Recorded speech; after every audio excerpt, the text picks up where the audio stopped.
wal muradu biinzali alquran, na muradi wa kuteremsha Qur'ani katika huo siku wa cheo ni inzaluhu min al-lawhi al-mahfudh ila samai dunia, ni kule kuteremshwa kwake Qur'ani kutoka katika lawhi al-mahfudh, katika ubao wenye kuhifadhi, kuletwa katika uwingu wa dunia. Ndio muradi wa Mwenyezi Mungu kusema kwamba inna anzalnahu fi lailatul qadri, kwamba katika usiku wa cheo imeteremshwa Qur'ani yote complete, imekamilika, ikaletwa katika uwingu wa dunia. Kama qala Ibn Abbas radhiyallahu ta'ala anhu, kama alivyosema Abdullah ibn Abbas,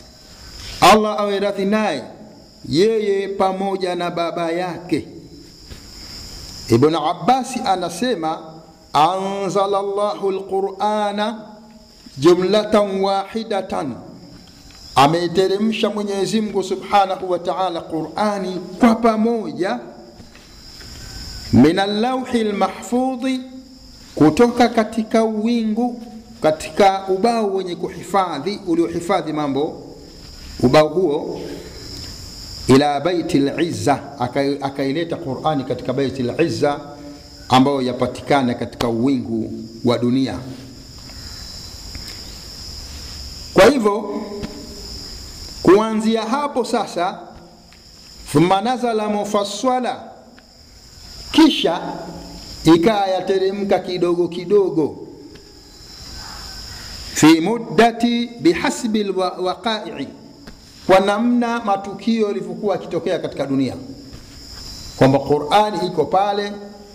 matukio yanatokea katika dunia, basi Jibril anakwenda anachukua aya katika hiyo Qur'ani, anamletea bwana mtume sallallahu alayhi wasallam hapa ulimwenguni, kutokana na tukio ambalo limetokea hapa duniani. Kwa hiyo thumma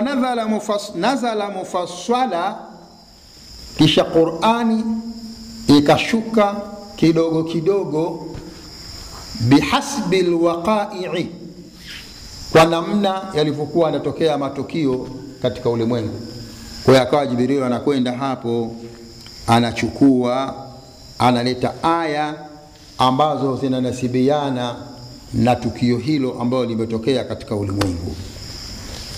Anasema fi 23 sana, katika muda wa miaka 23 Qur'ani ilikuwa inashuka kidogo kidogo kuja kwa bwana mtume sallallahu alayhi